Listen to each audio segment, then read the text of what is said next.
Assalamualaikum warahmatullahi wabarakatuh.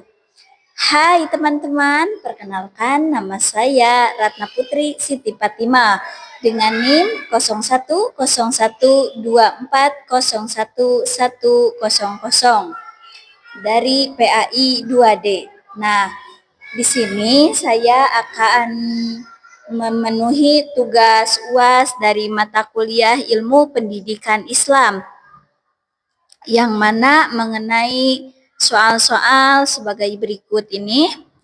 Satu, mengapa ilmu pendidikan Islam tetap relevan untuk dipelajari di era digital ini dan bagaimana memaknai integritas nilai Islam dalam sistem pendidikan nasional sekarang. Nah, ilmu pendidikan ini sangat penting apalagi di zaman digital seperti sekarang ini ya.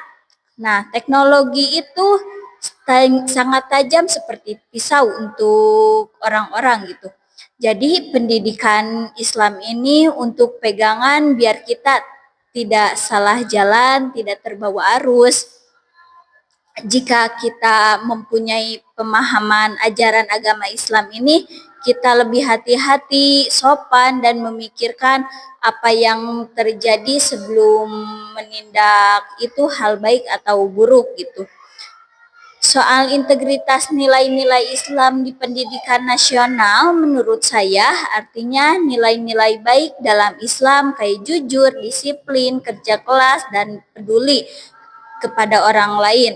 Nah, ini tuh harus diterapkan di semua pelajaran, bukan hanya di agama doang. Jadi intinya walaupun dunia makin canggih, kita harus tetap butuh pegangan biar enggak terbawa arus negatif. Dan pegangan itu ya nilai-nilai Islam yang dipelajari lewat pendidikan Islam ini. Selanjutnya, bagaimana sih Anda melihat perbedaan orientasi antara pendidikan Islam yang berbasis tauhid dengan sistem pendidikan barat yang sekuler dan dampaknya terhadap cara berpikir secara didik ini? Nah, menurut saya pendidikan Islam yang berbasis tauhid orientasinya jelas banget. Semua ilmu itu ujung-ujungnya buat mendekatkan diri kepada Allah Subhanahu wa taala. Jadi anak-anak yang belajar dalam sistem ini biasanya diajarin kalau apapun yang dipelajari ada hubungannya dengan ibadah dan tanggung jawab kita sebagai manusia. Nah, sedangkan pendidikan barat yang sekuler lebih fokus ke dunia aja gitu. Nah, dampaknya itu ke cara berpikir peserta didik tuh beda banget.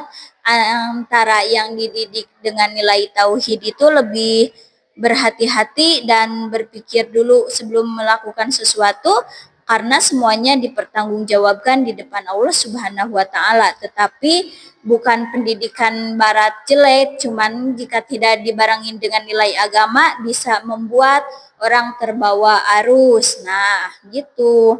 Nah, selanjutnya itu, jika Anda hidup di masa awal Islam, pendidikan seperti apa yang akan dikembangkan oleh Anda?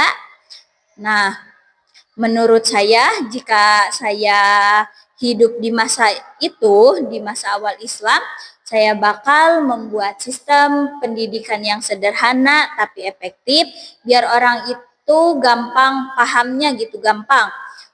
Nah, kan waktu dulu belum ada teknologi ya secara sekarang ini. Jadi caranya lebih banyak bertemu secara langsung, bertatap muka, jadi enak gitu.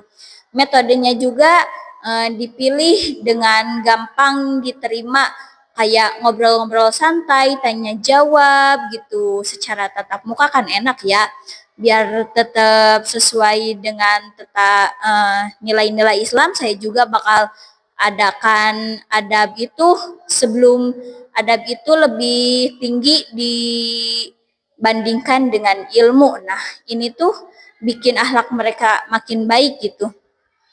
Lalu, mengapa pesantren mampu bertahan sampai sekarang ini? apa kunci kekuatannya, terus bagaimana Anda melihat masa depannya gitu. Menurut saya itu pesantren bisa bertahan sampai sekarang karena punya ciri khas yang kuat dengan cara ngajarin ilmu agama sambil membentuk akhlak santrinya. Di pesantren tuh santri bukan cuma diajarin teori, tapi bagaimana dibiasakan hidup disiplin, sederhana, hormat sama guru, dan saling membantu kepada teman.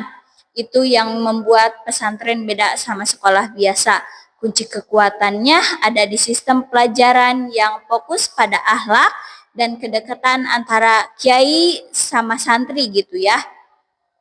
Nah, soal masa depannya itu menurut saya pesantren justru punya peluang makin besar asal mau ikut beradaptasi sama zaman. Jadi santri itu bisa bersaing di dunia modern tapi mempunyai akhlak yang baik.